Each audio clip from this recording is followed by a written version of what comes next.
Bueno, pues la última sesión, la semana pasada, habíamos terminado con Romanos 1:17 y por lo tanto se nos acaba una sección, mejor dicho, la primera sección grande, digamos, del capítulo 1 de Romanos.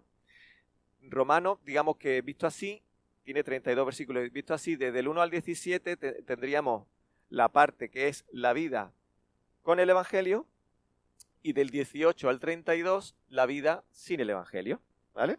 Y antes de meternos en la vida sin el Evangelio, estuve reflexionando y vi que era conveniente y oportuno, perdonad el mareo, vi que era conveniente y oportuno el hacer una recapitulación, porque daos cuenta que llevamos con la primera sección, desde el versículo 1 al 17, 3 meses y medio. ¿Me lo están mirando? Entonces, claro, de lo que vimos los primeros días, lo que hemos visto al final, a lo mejor hay un poco de laguna. Entonces digo, creo que es el momento de hacer una recapitulación de todo. Evidentemente, 3 meses y medio en media hora va a ser un poquito express, pero bueno, lo vamos a sintetizar lo máximo que se pueda y vamos a intentar quedarnos con la enseñanza, ¿no?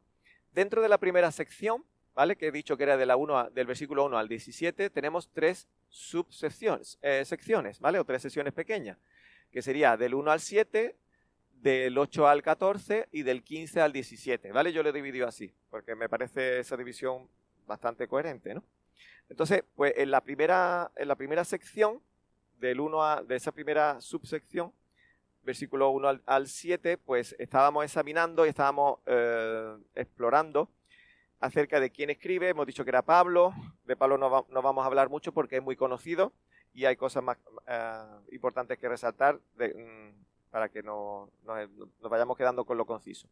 Dice que el versículo 1 dice que era siervo, ¿verdad?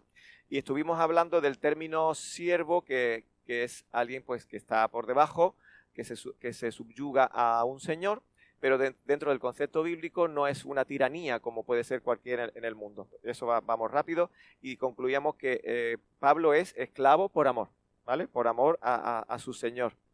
Y hablábamos de lo que es el término de siervo o de esclavo en el Antiguo Testamento. Todo eso hablamos en su día y no lo vamos a ampliar ahora. Entonces, todo esclavo, cuando está en esclavitud de tiranía, desea que haya un libertador. Pues viéndolo desde ese punto de vista, pues hablamos de la esclavitud del pecado y del libertador que tenemos en nuestro Señor, ¿no? Hablamos de eso. Nuestro Señor es Jesús, Cristo Jesús, o Yeshua HaMashiach, como queramos decirlo, ¿verdad? Había otra palabra muy importante dentro de estas que estamos viendo en el principio. Hemos dicho Pablo, hemos dicho siervo de Cristo Jesús y la palabra llamado, ¿vale? La palabra llamado, que es kletos, en griego, tiene una connotación bastante importante. Viene a significar llamado, invitado, escogido, ¿vale? Y eso nos ayuda mucho a saber qué es lo que está queriendo decir el apóstol Pablo cuando dice la palabra llamados.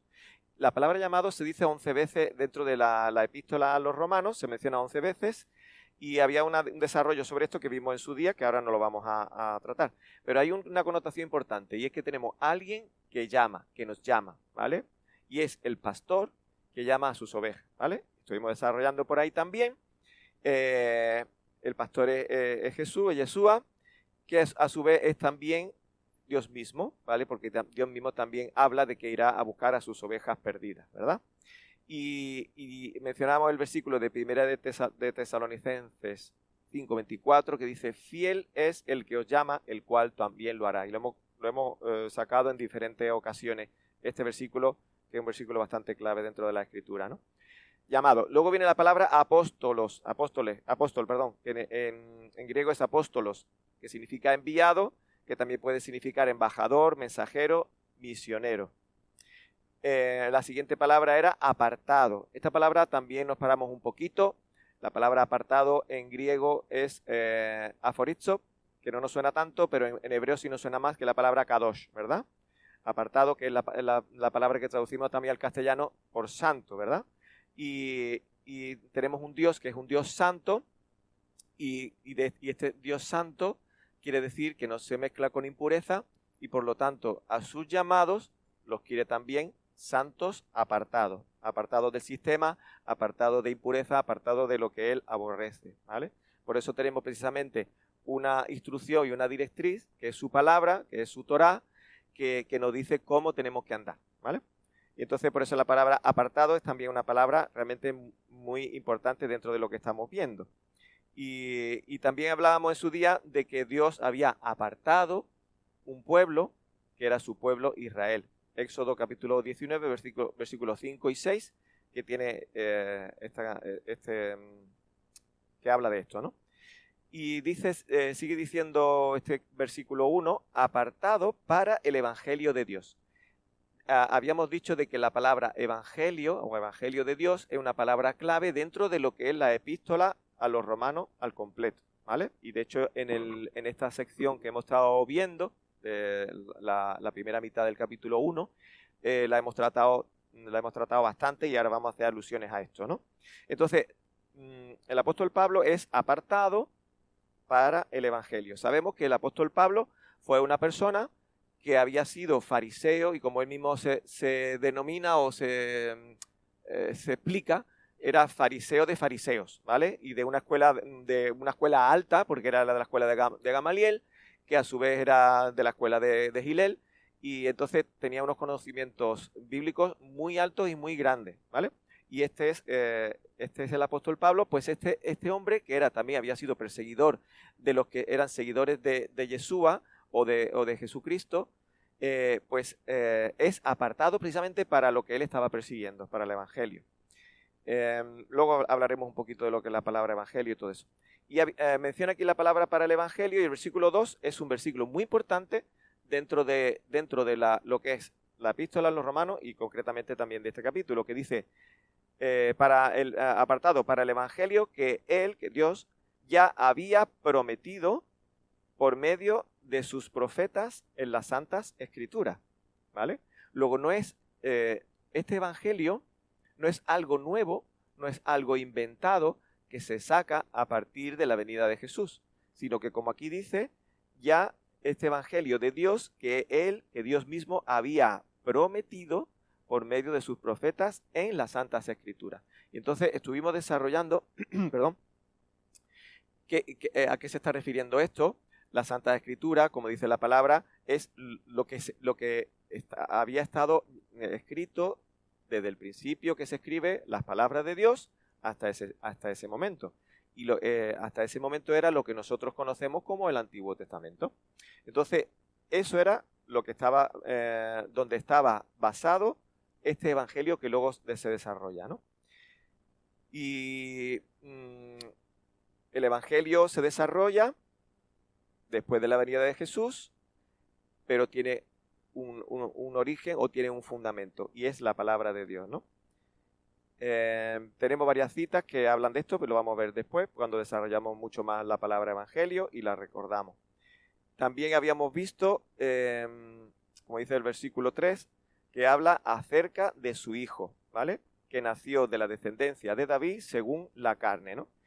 Habíamos estado haciendo alusión a que está hablando del hijo de Dios, que es descendencia de David, y que era una promesa que Dios le había hecho al rey David en 2 de Samuel capítulo 7, ¿vale? Todo el capítulo es un capítulo fundamental, conocerlo bien, y donde se centra lo que estamos hablando es los versículos 12 al 16, donde se dice donde se le promete a David que un hijo tuyo, cuyo reino y dinastía serán eternos, ¿vale? Este es el hijo que está mencionando. Así que ya tenemos este desglose, tenemos un hombre que se llama Pablo, que es siervo, que es apóstol, que es llamado, que es enviado, y de un evangelio que ya está anunciado anteriormente, desde antes, mejor dicho, y habla acerca del hijo, que es el hijo de David, de la descendencia de David, cuyo reino iba a ser eterno, ¿vale? Ese es el evangelio. Luego, el evangelio ya nos está hablando de que viene un rey y de que viene un rey a reinar por siempre, ¿vale? Entonces, ya vamos un poquito dibujando, por decirlo de alguna manera, o ilustrando lo que significa evangelio. Viene un rey. Luego lo vamos a ver un poquito más y recordarlo un poquito más. Lo que pasa es que en este momento que aparece el hijo, Cuando Yeshua se manifiesta como hombre, el pueblo no está preparado, entonces el pueblo le rechaza. Con lo cual, ese hijo ahora mismo, en ese momento, no podía reinar, no podía establecer su reino porque el pueblo no está preparado. Está en pecado, está en desobediencia, está en distancia, ¿no? En distancia. Así que no podía ser rey en ese momento. Y sigue relatando, versículo 4, que fue declarado Hijo de Dios con poder, conforme al Espíritu de Santidad, por la resurrección de entre los muertos, nuestro Señor Jesucristo, o Yeshua el Mesías, ¿no? Entonces, este es Hijo de Dios. Hablábamos en su día de que el término Hijo de Dios habla de la descendencia de los reyes descendientes de David, que desde Salomón a Salomón Dios lo adopta como hijo y por lo tanto su descendencia, esos reyes descendientes eran llamados hijos de Dios, ¿no? Porque habían sido adoptados por Dios mismo, ¿verdad? Y la cuestión está en que este hijo de Dios tiene algo diferente a todos los descendientes de David. Y es que este hijo no era cualquiera, porque está diciendo que fue declarado Hijo de Dios con poder, conforme al Espíritu de Santidad, por la resurrección de entre los muertos, nuestro Señor Jesucristo. Luego quiere decir que no era un Hijo de Dios más, sino que era el Hijo de Dios con el artículo determinado, el Hijo, ¿vale? Porque había resucitado de los muertos, y eso no lo había hecho ningún rey antes, ni después tampoco. Entonces no era un rey más, ¿vale? Sino que realmente era el rey, ese descendiente que había sido prometido a David, pues ese descendiente que era Jesús, Yeshua, pues era el que iba a instaurar el reino, pero no iba a ser todavía en ese momento, por lo que ya había dicho, ¿verdad? Lo que he comentado antes, ¿no? La resurrección es la señal de que este hijo había sido aceptado por el Padre, porque había cargado con el pecado, pero él no llevaba pecado propio, ¿no? Entonces, vemos entonces este evangelio, a quién está señalando y a quién nos está mostrando, ¿verdad? Versículo 5 nos habla de la palabra gracia, ¿vale? Lo leemos rápido. Por medio de quién, está hablando del Hijo, por medio de quién hemos recibido la gracia y el apostolado para promover la obediencia a la fe entre todos los gentiles por amor a su nombre, ¿vale? Entonces, tenemos la palabra gracia, que es un don inmerecido, que no se merece, ya también lo desarrollaremos en su momento, con más detalle, y dice que hemos recibido el apostolado, ¿vale? Que hemos dicho que la palabra apóstol es enviado, para promover la obediencia a la fe, ¿vale? Entre los gentiles. Entonces, ahí hay unos términos, digamos, que son muy llamativos, por decirlo de alguna manera, para promover la obediencia a la fe. Así lo dice la Biblia de las Américas. ¿Y qué es eso de la obediencia a la fe? La palabra nos dice que muéstrame tu fe por tus obras, ¿vale? Si no hay obediencia, vana es la fe. Importante que resaltemos esto. La epístola de Santiago desarrolla esto con mucho más detalle, ¿verdad? Y tenemos entonces, siempre se ha dicho, bueno, pues fe es creer, ¿vale? Fe es creer, pero ¿creer cómo? ¿Creer qué? ¿En qué forma? ¿Vale? Pues dice, para la obediencia a la fe en todas las naciones por amor de su nombre. O sea que realmente la fe que estamos traduciendo también de la palabra emuná hebrea como fidelidad, es fidelidad a Dios. ¿Y eso qué quiere decir? Es obediencia a lo que Dios nos enseña y nos muestra, ¿no? Y entonces está diciendo este versículo que esto es para todas las naciones. Dios quiere que todas las naciones desarrollen esa misma fidelidad, esa misma fe, esa misma obediencia hacia sus preceptos, hacia sus instrucción, ¿vale? Vamos a decirlo de esta manera. Y por lo tanto no es solo exclusivo para Israel. Dios escogió a este pueblo para que fuese luz en medio de la oscuridad, en medio de las naciones. Y entonces, pues, Dios puso a este pueblo para eso. Precisamente ocurrió lo contrario. Primero, este pueblo se pervirtió y en vez de llevar la luz a las naciones, cogió la oscuridad de las naciones para sí mismo. Y segundo, cuando el pueblo, después de la disciplina de Dios, entiende un poco lo que Dios le quiere decir, ahora se va al otro extremo. Dice, es que Dios nos ha puesto para luz para las naciones. Entonces, ellos entienden que ahora esa luz que han recibido es para ellos solos, que no lo tienen que compartir con nadie. Y entonces ni hicieron la función de llevar la luz porque se escogieron las tinieblas, ni hicieron la función cuando ya fueron disciplinados para decir, vamos a llevar la luz, no, nos la quedamos nosotros y esto no es para más nadie. Pero realmente eso no, por ninguna parte es así en la palabra. Dios escoge un pueblo para que sea luz para las naciones y para que las naciones conozcan al Dios único y verdadero, que es el Dios de Israel, ¿vale? Entonces, por eso el Señor pone a este pueblo para llevar esto. Y dice al final de este versículo 5, dice, por amor de su nombre. Esta frase resalta mucho porque precisamente el pueblo de Dios, el pueblo de Israel, había pisoteado el nombre de Dios y había conseguido que los otros pueblos, las otras naciones, pues blasfemaran contra el nombre de Dios, porque ellos lo habían pisoteado, ¿no? Entonces ahora el Señor está diciendo, por amor de mi nombre, llevad precisamente este conocimiento y esta fidelidad y esta fe a las demás naciones, ¿no? Y entonces se nos surgía la pregunta, bueno, ¿por qué tenemos que obedecer? ¿Es una obligación? Y sacábamos la respuesta a Juan 14:15, que dice, si me amáis, dice la versión de la América, me gusta como lo dice, guardaréis mis mandamientos. La Reina Valera dice, si me amáis, guardad mis mandamientos. Es una consecuencia. Pero en la Biblia de la América dice, como es algo natural, si me amáis, pues vaya a guardar mis mandamientos. Es consecuencia, ¿no? Y mis mandamientos, dice, no son gravosos, ¿vale? A pesar de que la tradición que tenemos dice, bueno, es que los mandamientos de Dios no se pueden obedecer todos, esto es difícil, no sé en cuánto. Pues para eso, pues no obedezco ninguno. No, Dios nos dice que tenemos que guardar sus mandamientos y dice el propio Señor, sus mandamientos no son pesados, no son gravosos, ¿vale? Así que el Señor nos está enseñando eso, ¿no? Y seguimos un poquito con esta recapitulación. 1.6, Romanos 1.6, dice, entre los cuales también vosotros llamados de Jesucristo. Vale, recordemos que el apóstol Pablo le está escribiendo a la iglesia en Roma, ¿vale?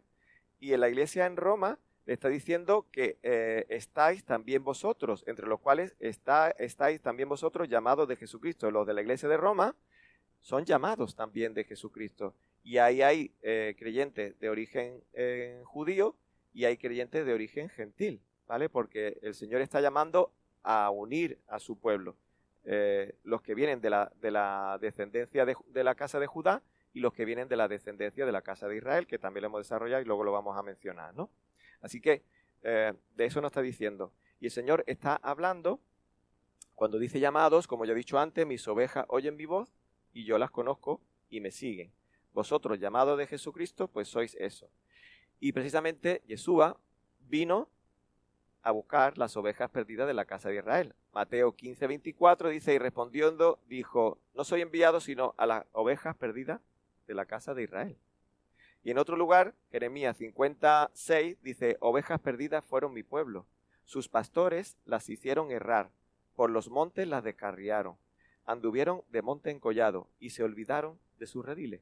Ese es el pueblo que está esparcido, al cual viene el Señor a rescatar y a recuperar. Y también menciona el profeta Ezequiel 34:6 que dice, anduvieron perdidas mis ovejas por todos los montes y en todo collado alto, y en toda la faz de la tierra fueron esparcidas mis ovejas, y no hubo quien las buscase, ni quien preguntase por ellas. Entonces, ahora es el momento de buscar las ovejas perdidas, de reunir de recoger la cosecha, como el ejemplo que el Señor pone cuando dice que la mies es mucha, los obreros pocos, pedid al Señor que mande obreros a su mies, ¿vale? Era el momento de buscar a esas ovejas perdidas, ¿no? ¿Por qué? Porque el Hijo ya había venido y ya se había cumplido la promesa y ya había vida, ya hay vida a través del Hijo, ¿no? Entonces, tenemos a esas ovejas perdidas, hay que rescatarlas. Versículo 7 dice, a todos los amados que están en Roma, llamados a ser santos, gracia a vosotros y paz de parte de Dios vuestro Padre y del Señor Jesucristo. Aquí termina la primera sección, ¿no? Entonces, llamados a ser santos, mis ovejas oyen mi voz y me sigue, y Dios las aparta para que sean santas y sean purificadas. Y recordamos que ese llamado a santidad fue el llamado que Dios le dio a su pueblo.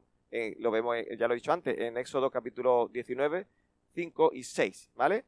Estos versículos son importantes. Y luego tenemos al apóstol Pedro, en 1 de Pedro 2, 9 y 10, que dice, mas vosotros sois linaje escogido, real sacerdocio, nación santa, pueblo adquirido por Dios, para que anunciéis las virtudes de aquel que os llamó de las tinieblas a su luz admirable.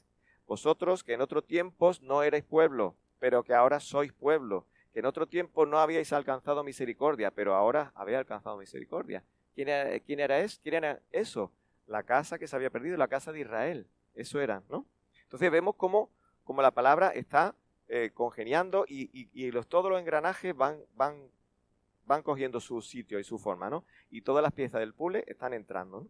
Entonces vemos como en esta primera sección o subsección de Romano, pues ya tenemos un evangelio que se llama el Evangelio de Dios, que ya ha sido anunciado en las Escrituras, que las Escrituras es todo lo que nosotros conocemos y llamamos el Antiguo Testamento, que ahí ya viene desarrollándose lo que significa este Evangelio, que es que viene un rey y viene un rey a reinar para siempre.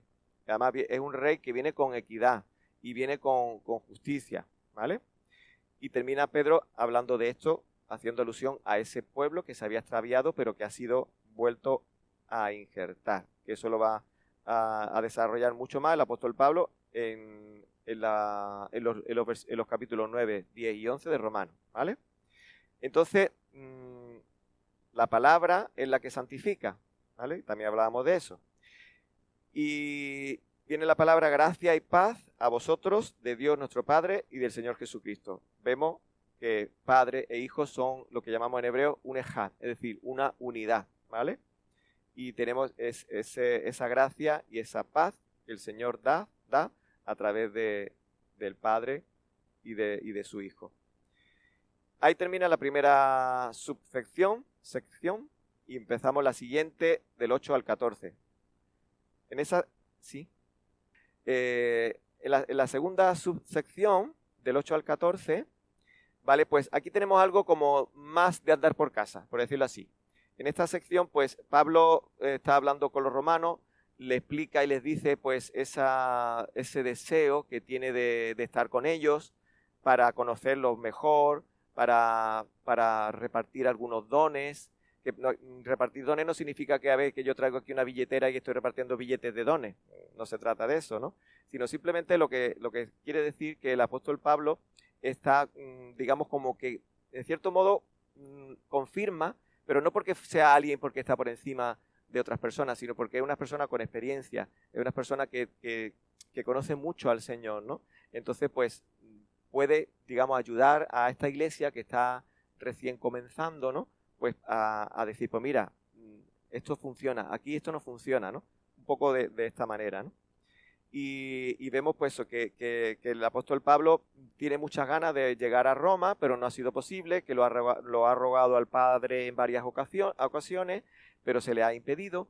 También habla muy bien de esta iglesia en Roma, dice que es conocida por su fe, es conocida, en cierto modo tiene fama por el buen testimonio que ellos tienen, ¿no? Y ora por ellos. Y yo en su día, cuando hablaba de este pasaje, decía, el apóstol Pablo está en Corinto. Recordamos que la iglesia de Corinto es una iglesia conflictiva, que le daba muchos quebraderos de cabeza. Había unos pecados bastante, vamos a llamarle gordos, diciendo de alguna manera, ¿no? O serios, ¿no? Y sin embargo, como la mente del apóstol Pablo, aparte de estar atendiendo a los problemas la problemática que estaba viendo en Corinto, en la ciudad de Corinto, en la iglesia de Corinto, pues su corazón y su mente está con los de Roma y está orando por ellos, ¿no? Entonces a nosotros, en cierto modo, nos enseña y nos recuerda la importancia, primero, de preocuparnos por otros, aun cuando estamos en nuestro día a día, en nuestra idiosincrasia o en nuestra comunidad, por decirlo de alguna manera, y también a orar por los que le va bien, ¿vale? Porque podría haber dicho Pablo, bueno, esta gente le va muy bien, tienen fama de que todo va correctamente, bueno, no necesitan oración, así que me dedico a los corintios que los pobres están fatal. Pues no, el apóstol Pablo dice que ora intensamente con ellos. Pues aprendemos de la importancia de nosotros orar, no solamente por el que vemos que está con mucha necesidad y muchos problemas, sino también de apoyar a aquel que vemos que está dando fruto, que está siendo bendecido, porque luego viene el enemigo y dice, pues a este voy, ¿no? Y así, ¿no? Y entonces vemos estas cosas, ¿no? Y luego los versículos 10 y 11, que ya lo hemos estado comentando, lo de confirmar y todo esto, sigo avanzando. Y el versículo 12, que habla para que cuando esté entre vosotros nos confortemos mutuamente, cada uno por la fe del otro, tanto la vuestra como la mía. Entonces, la interactuación, la comunión es muy importante. Yo puse aquí en tiempo y en espacio, ¿vale? La comunión en tiempo y en espacio, como estamos haciendo ahora, en un lugar, ¿vale?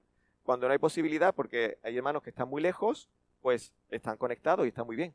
Pero el Señor nos llama precisamente a tener comunión. Ahora, cuando terminemos de este tiempo de la palabra, tendremos un tiempo de cenar juntos, o sea, para seguir charlando, para interactuar, es necesario, ¿no? Entonces, pues, aquí el apóstol Pablo le está dando esa importancia de la interrelación entre unos y otros, ¿verdad? Versículo 13 dice, y no quiero que ignoréis, hermanos, que con frecuencia he hecho planes para ir a visitaros y hasta ahora no me ha sido posible, me ha sido impedido, a fin de obtener algún fruto también entre vosotros y así entre vosotros, así como también entre los demás gentiles. Esta frase me llama la atención porque está diciendo que no solamente quiero fruto entre vosotros, que ya soy creyente, sino entre los demás gentiles. Vamos a seguir proclamando la palabra en Roma, ¿no? Porque hay mucho pueblo que hay que rescatar, ¿vale? Y entonces vemos como la mira del apóstol Pablo es precisamente ir a buscar a esas ovejas perdidas. Y él sabe, que ya también lo vimos en su día, que hay muchas ovejas en todo este territorio. En Galacia, que era una región que venían de la parte de la Galia, ¿vale? En Galutia creo que se llamaba, eso ya no me acuerdo ahora mismo de memoria, pero que hay muchas personas que eran de los dispersos y que él está intentando hacer acopio, ¿no? Y también dice al final del libro de los Hechos que también tenía intención de ir a España, ¿vale? Dice, cuando vaya a Roma, cuando pase por Roma, rumbo a España, dice. O sea que él está viendo todo lo que es la expansión del Imperio Romano como una oportunidad, pues para ir a buscar esas ovejas perdidas, porque él era ciudadano romano. Entonces, en cierto modo, tiene facilidad pues para moverse por el imperio. Es como hoy día, tenemos el Imperio Romano que llamamos Europa. O sea que nos movemos con facilidad porque todo lo que es Unión Europea, las fronteras están abiertas, ¿vale? Somos ciudadanos europeos y yo puedo ir ahí y voy con mis euros y entonces pues no hay problema. Cuando ya pasamos a otras localidades, otros países que no son de la zona euro, pues es más problemático. Entonces es algo así. Entonces Pablo dice, esta es la mía, voy a buscar a las ovejas perdidas por todos esos sitios. Entonces esa es la estrategia por lo menos esa es la idea, ¿no? Estratégica de Pablo. Así que dice, vamos a buscar a esos otros gentiles. Y luego tenemos el versículo 14, que dice, tengo obligación tanto para con los griegos como con los bárbaros, para con los sabios como para con los ignorantes, ¿vale? Así lo dice esta versión. La Reina Valera dice para griegos y no griegos, sabios y no sabios, ¿no? Pero aquí lo explica un poquito mejor, ¿no? Entonces, de esta manera, el apóstol Pablo dice, no hay distinción. Tanto los que son, digamos, de bastante renombre y bastante conocimiento y bastante ilustración, como también con los que están, que son como gente bajandina, ¿no? Los bárbaros eran considerados bajandinos, era gente muy, muy torpe, muy tosca, y eso eran los bárbaros. Incluso se utilizaba como un insulto. Cuando decía qué bárbaro eres, está hablando de esos godos y todo eso, ¿no? Eran bastante pues, rudimentarios, por decirlo de alguna manera, ¿no? Y los indoctos, ¿no? Los sabios y los ignorantes, ¿no? Entonces él está buscando a todas estas personas, ¿no? Y digamos que ahí termina esta segunda sección Y luego ya tenemos la tercera sección, que ya hemos ido mucho más despacio porque había mucho contenido que desarrollar. Y desde del 15 al 17 ahí donde nos hemos tirado bastante tiempo. Entonces hemos estado desarrollando qué es el Evangelio, ¿vale? Aquí sí ya nos paramos un poquito más. Hay una parte que se me ha olvidado resaltar y lo quiero resaltar, que es, en el versículo 1 habíamos dicho que menciona apartado para el Evangelio de Dios. Y el versículo 9 dice, pues Dios, a quien sirvo en mi espíritu en la predicación del Evangelio de su Hijo, me es testigo de cómo sin cesar hago mención de vosotros, ¿no? Entonces, resaltar la frase Evangelio de Dios y Evangelio de su Hijo, ¿vale? ¿Por qué lo resalto? Porque no podemos hacer distinciones entre decir el Evangelio de Jesucristo y otro Evangelio. Hay un solo Evangelio, ¿vale? ¿Y por qué digo esto? Porque hay personas que dicen que una cosa era el Evangelio que Jesucristo, que se predicó después de Jesucristo, después de la muerte y de la resurrección de Jesucristo, y otro evangelio diferente, o de evangelio diferente o complementario, era el que se predicaba antes. Pongo un ejemplo. Cuando Yeshua estuvo aquí en la tierra y mandó predicar acerca del reino a sus discípulos, estaba hablando del evangelio. Sin embargo, hay personas que dicen que no era el mismo evangelio, como que tenía que Jesucristo morir y resucitar para que fuese como el evangelio completo o el evangelio, llamémoslo así, auténtico. Pero eso no lo vemos en la Escritura. En la Escritura hay un solo evangelio y es lo que estuvimos insistiendo en su día, en que el evangelio significa buenas noticias y que está plasmado en lo que nosotros llamamos el Antiguo Testamento. Y cuando Yeshua viene a confirmar lo que ya se había anunciado. Y ahí nos vamos a parar un poquito porque hicimos estas paradas. Habíamos hablado, ya solamente hago mención a los versículos, no lo vamos a leer. Habíamos mencionado 1 de Pedro 4:17, que habla de que hay que obedecer el Evangelio. 1 de Pedro 1:23, que dice renacidos por la palabra de Dios. 1 de Pedro 1:24 y 25, que dice esta es la palabra que por el Evangelio os ha sido anunciada. Y entonces, y dice que toda carne es como hierba y toda la gloria del hombre como flor de la hierba. La hierba se seca, la flor se cae, mas la palabra del Señor permanece para siempre. Es decir, que ese evangelio que ha mencionado el apóstol Pedro, que dice esta es la palabra que por el evangelio os ha sido anunciada, y hace mención de Isaías 40, 7 y 8, nos está hablando de que el concepto que los apóstoles tienen del evangelio es lo que habla, lo que se suele llamar el Antiguo Testamento, ¿vale? Entonces, en Isaías capítulo 40 tenemos una proclamación muy clara de lo que es el Evangelio. Porque ahí habla de que realmente no somos nada, pero que viene alguien que va a hacer que la palabra de Dios permanezca para siempre, ¿no? Y viene un rey a reinar, y viene un rey a establecerse, hay un reino, ¿no? Un reinado, por decirlo así, ¿no? Y entonces llegábamos a la conclusión de que Pedro está hablando de la palabra escrita que había anteriormente, Isaías está haciendo alusión a la palabra escrita que había anteriormente, que eran los 5 primeros libros de Moisés, Génesis, Éxodo, Levítico, Número y Deuteronomio. Digamos como que eso, en cierto modo, es el Evangelio.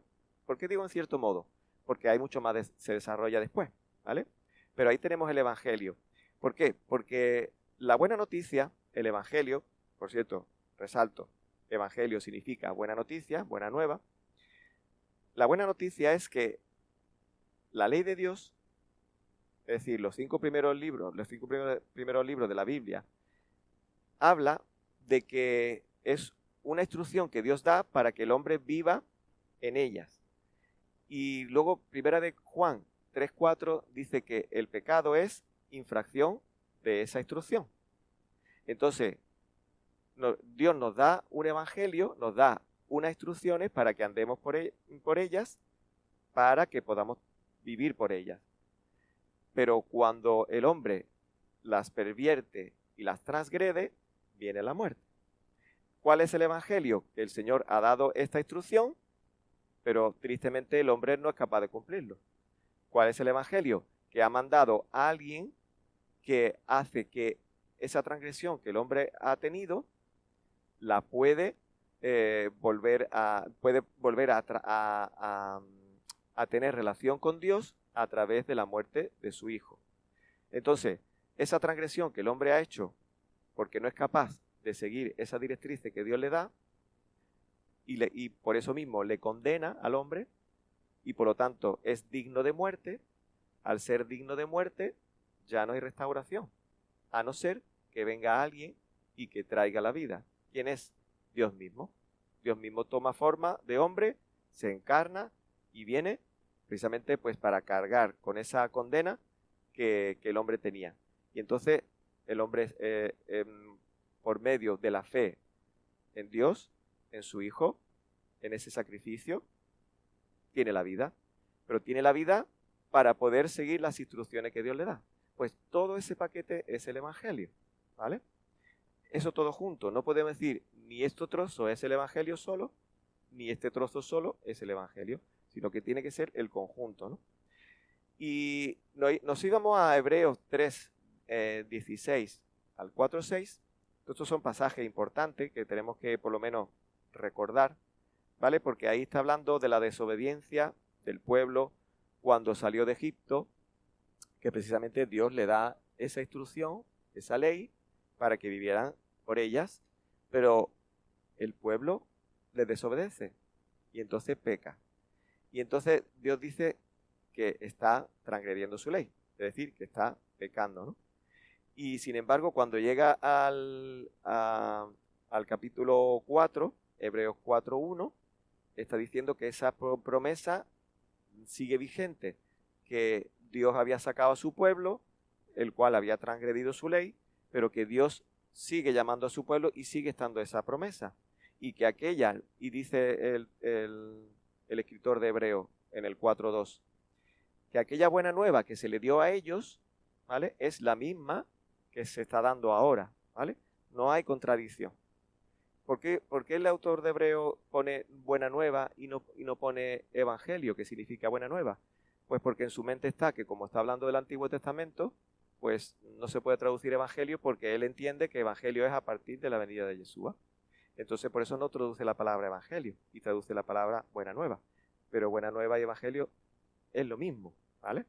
Entonces, de esta manera dice que la palabra que ellos oyeron no les aprovechó por no ir acompañada de fe en los que la oyeron. Luego quiere decir que la palabra fe traducimos también como fidelidad, pues hay que ser fieles a la palabra que Dios da, ¿no?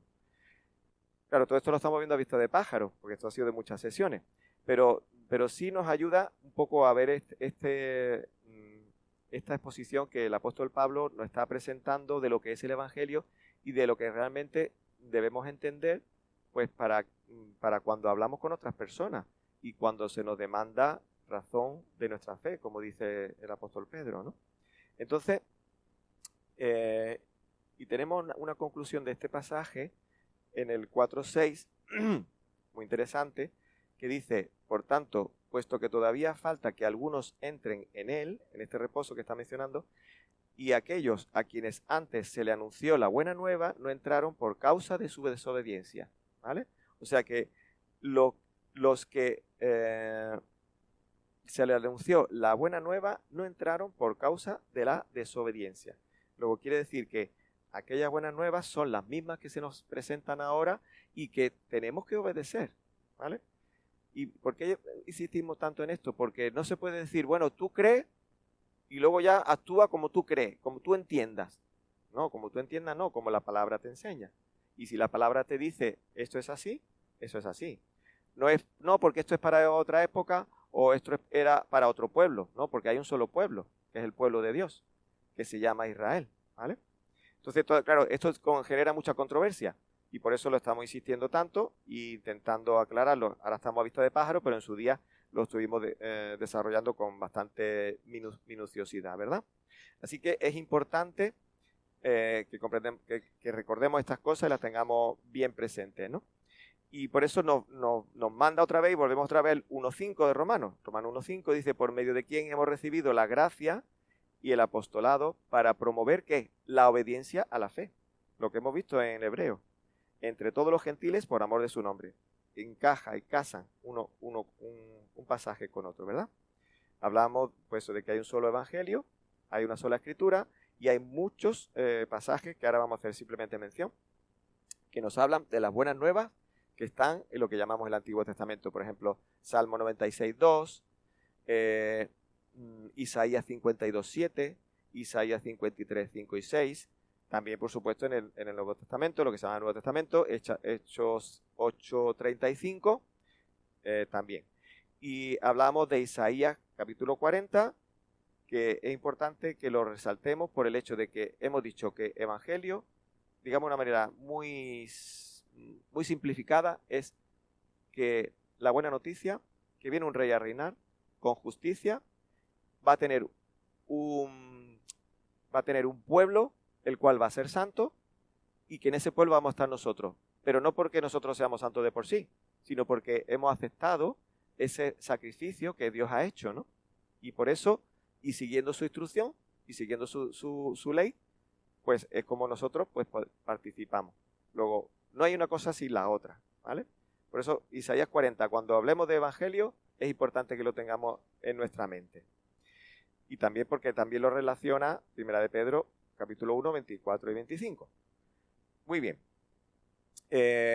Y ya termina esta parte cuando dice, cuando empezamos a entrar ya en el versículo 16, 1.16, que dice, porque no me avergüenzo del evangelio, de esto que hemos estado hablando, pues es el poder de Dios para la salvación de todo el que cree, del judío primeramente y también del griego, ¿vale? En su día estuvimos desarrollando bastante esto del griego y del judío. Bueno, primero decíamos que no se avergüenza. Recordábamos de que había algunos que se habían avergonzado, entre ellos el apóstol Pedro, cuando estaba con judaizantes, no se juntaba con los creyentes que eran de origen gentil y se avergonzaba, ¿no? Entonces dicen, no debe ser así, yo no me avergüenzo del evangelio, ¿no? Pues es poder de Dios para salvación, para aquel que cree, ¿no? Entonces, la importancia de no avergonzarse, la palabra poder, que habíamos dicho que es la palabra dynamis, que nos recuerda la palabra dinamita, es un poder estalla, que es fuerte, y hablábamos de que ese es el poder de la vida, ¿vale?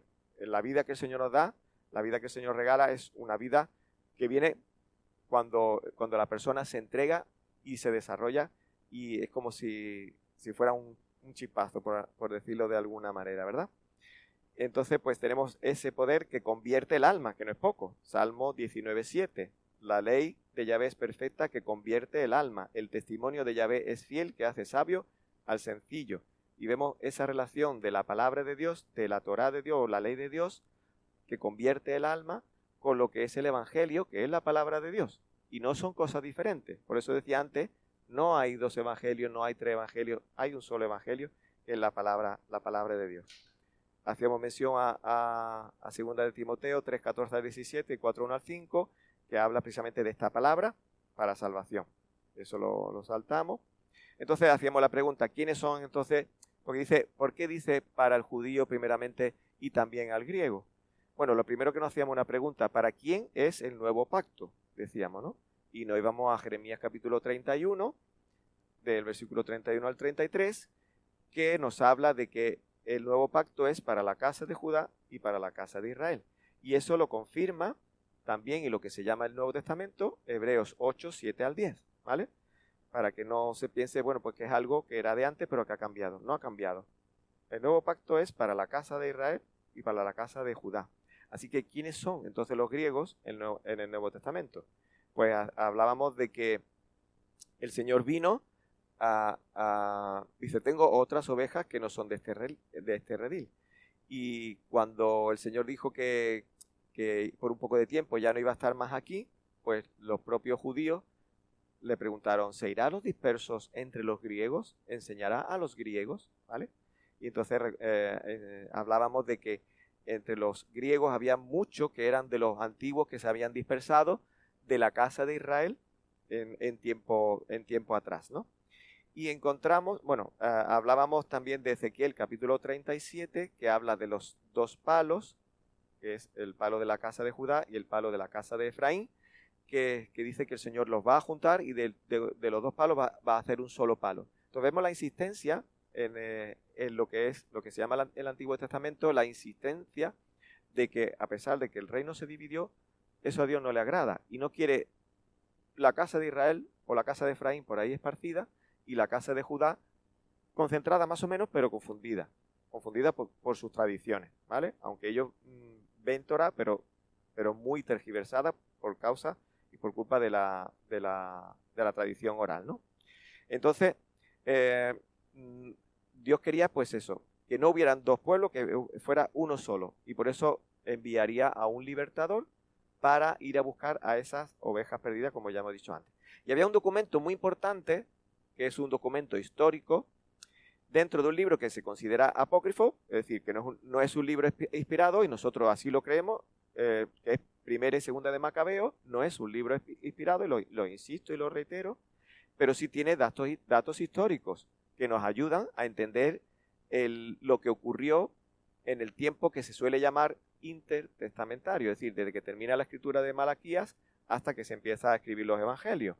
Y entonces, en este primer libro de Macabeo, en el capítulo 12, versículos 1 al 23, pues se nos narra una historia de un sacerdote que escribe al reino de Roma, primero, estamos hablando del reino de Roma en sus comienzos, que todavía no era imperio, ni tampoco era república, entonces era un reino, que como empezó Roma, y también escribe a los espartanos. Y entonces al final ese documento concluye en que hay evidencias de que eran descendientes de Abraham. Es impresionante, ¿no? Entonces ellos son descendientes de Abraham, son de esa casa, de la casa del norte o de la casa de Efraín, que había sido esparcido, y la verdad es que es un documento que llama muchísimo la atención. Entonces cuando habla de los dispersos entre los judíos, entre los griegos, pues son estos, ¿vale? Son estos. Y el Señor, los espartanos, exactamente. Y el Señor está llamando a estos, ¿no? Y precisamente él da evidencias, se va a una ciudad llamada Efraín, qué curioso que se llamaba Efraín, y veíamos ahí ciertas cosas, pero eso ya lo vamos a ir saltando por el tiempo, ¿no?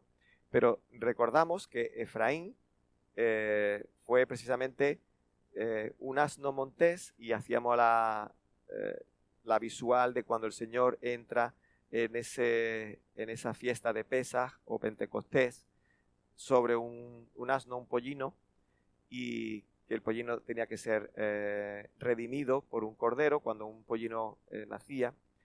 Y entonces pues veíamos ese rescate que hace precisamente el Señor como cordero al asno, en este caso el asno montés, como lo cita Oseas capítulo 8, versículos 9 y 10, que era Efraín, ¿no? Hay muchas connotaciones históricas y proféticas que nos tenemos que saltar, porque esto es simplemente una recapitulación, ¿no? Pero al fin y al cabo lo que estamos diciendo es al judío primeramente y al griego. Entonces estamos explicando, ¿no?, que la palabra de Dios, en cierto modo, sí la tenían entre manos los judíos, pero ya los griegos ya no la tenían entre manos. Y por lo tanto, por eso dice que el evangelio vino al judío primeramente, al griego, y también al griego, ¿no? Porque es para aquellos. Exactamente. Y no después, no es el griego después del judío, sino también, ¿vale? Es decir, a uno y al otro, a la casa de Judá y a la casa de Efraín, ¿no? Y entonces cuando ellos reconocieran, pues habría mucho fruto, y digo entre comillas y de forma un poco así riéndome, que habría mucho fruto de Efraín, porque Efraín significa fructífero. Pero Efraín no estaba trayendo fruto porque se había perdido y estaba muerto, pero precisamente iba a volver a tener vida. Y gracias al Cordero, Efraín iba a poder traer mucho fruto, que significa esa cosecha, ¿verdad? Y hacíamos mención de Isaías 53, 10 y 11, cuando dice que cuando haya puesto, hablando del Mesías, el siervo sufriente, dice, cuando haya puesto su vida en expiación por el pecado, verá linaje, verá fruto, vivirá por largos días, y la voluntad de Yahvé será en su mano prosperada. Verá el fruto de la aflicción de su alma, el fruto es Efraín, quedará satisfecho. Por su conocimiento justificará mi siervo justo a muchos, y llevará la iniquidad de ellos, ¿vale? Entonces todo esto es el evangelio, ¿vale? Y seguíamos hablando de Hechos capítulo 1, versículos 6 al 8, que decía, bueno, ¿restaurarás el reino ahora o será en otro momento? Luego quiere decir que aquellos discípulos de Yeshua estaban pensando en el reino, ¿vale? No en que, bueno, ¿y cuándo vas a venir a rescatarnos y nos vamos a ir contigo al cielo? No le dicen eso, no le preguntan eso. Está diciendo, oye, ¿cuándo vendrás a restituir el reino? Porque ellos tienen claro cuál es el evangelio, que un rey viene a reinar, ¿verdad? Y eso es lo que nos enseña también Apocalipsis, ¿no? Cuando habla del milenio, que viene ese rey precisamente a reinar por 1000 años, ¿no? Entonces, pues, veíamos todo esto y el Señor le dice, bueno, que todavía no era el momento, ni para ellos era, pero sí les dice que le daría poder precisamente para desarrollar y ir a buscar a esas ovejas perdidas. De eso se trataba, ¿no? Y eso es lo que está haciendo el apóstol Pablo cuando empieza a ir hablando a todas estas iglesias de las diferentes partes de Asia, ¿no? De Asia Menor. Y también hacíamos mención de que no hay una teoría del reemplazo, sino que realmente es el Señor llamó a un pueblo y lo que está llamando a aquellos esparcidos a injertarlos de nuevo. Y eso lo desarrollaremos más adelante cuando hablemos en Romanos capítulo 9 al 11, ¿verdad?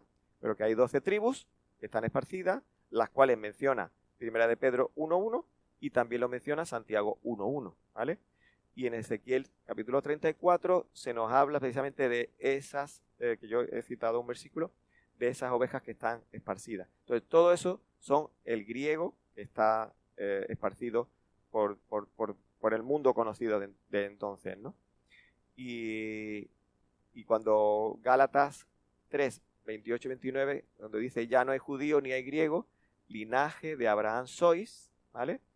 Esa palabra linaje, nosotros también lo podemos traducir por semilla, pero es una semilla natural. En griego la palabra esperma, ¿vale? Y esa semilla, linaje de Abraham sois, es como, y resubrayo la palabra como, es como ese judío y ese griego, cuando creen en el linaje de Abraham, que es Yeshua, que es Cristo, es como si fueran ese linaje, esa semilla natural de Abraham. A través de Yeshua, a través de su sangre, nosotros participamos de una manera espiritual de su sangre, es como si lleváramos también su ADN. Es un ADN espiritual, pero es como si nosotros fuésemos también de ese pueblo de una manera natural. Espero que se me entienda. Y hablábamos de Efesios 2, del 11 al 19, pues, que precisamente habla pues, de que ya no somos extranjeros, ya no somos advenedizos, y ahora somos llamados ciudadanos, ¿vale? De Israel. Y ya nos metíamos después del 16 en el 17, ¿vale? Porque en el Evangelio la justicia de Dios se revela, ¿vale? Entonces el apóstol Pablo sigue hablando del Evangelio, que hemos dicho que es la palabra de Dios. En la palabra de Dios se revela la justicia, ¿vale? Y la justicia la vemos en una palabra que mencionábamos, que es la palabra tzedeká, y que la primera vez que se menciona esta palabra es Génesis 15:6, que dice, y creyó Abraham a Yahvé, y él se lo reconoció por justicia, ¿vale? Cuando dice que creyó, ¿no? Y esto se desarrolla en Romanos capítulo 4. Entonces, mirábamos y mencionábamos el diccionario de Vine para la palabra tzedaká, que dice, el que confía en el Mesías viene a ser justicia de Dios en él. 2 Corintios 5:21. Dice, esto es, viene a ser en el Mesías todo aquello que Dios demanda que sea un hombre. Dios dice, un hombre, una persona tiene que ser esto. En el Mesías es posible, sin el Mesías no es posible. Pero el Mesías, ¿dónde nos lleva? Nos lleva a decir, sigue mis mandamientos, si me amáis, guardad mis mandamientos. Una cosa lleva a la otra, ¿vale? No podemos decir, estamos en el Mesías, somos un nuevo hombre, pero ahora vamos a vivir como yo creo que tengo que vivir, según yo entiendo o según creo que el Espíritu me dice, ¿no? El Espíritu habla conforme a la palabra, tal como dice también Ezequiel capítulo 36. Entonces, de esta manera, pues tenemos que ver ese congenio que hay, ¿no? Así que la justicia de Dios se revela en el Evangelio y dice por fe y para fe, que eso ya lo hemos estado viendo en las últimas sesiones, lo tenemos mucho más fresco, ¿no? Y hablábamos precisamente de que por fe, no es por la fe nuestra, nosotros no podemos desarrollar fe, sino que es Dios el que nos da la fe. Y desglosábamos lo que es la palabra fe en hebreo, que es emuná, que su raíz etimológica son 3 letras, que es la ale, la mem y la emuná, y la nun, ¿vale?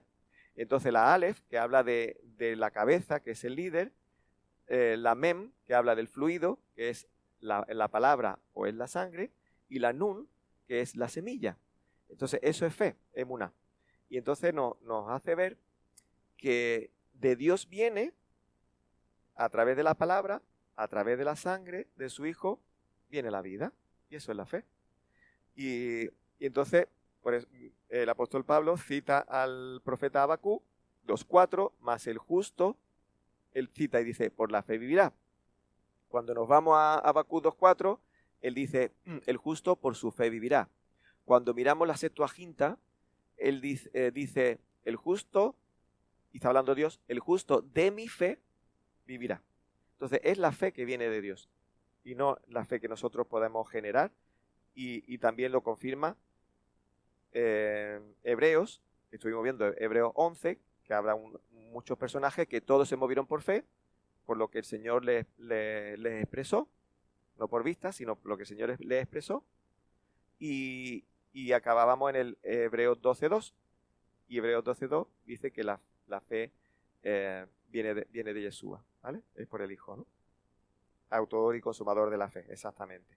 Entonces, también decíamos que la palabra emuná se traduce también por fidelidad, y entonces, pues, nos ayuda mucho a comprender cómo se puede traducir Romanos 2:17, perdón, Romanos 1:17, que dice,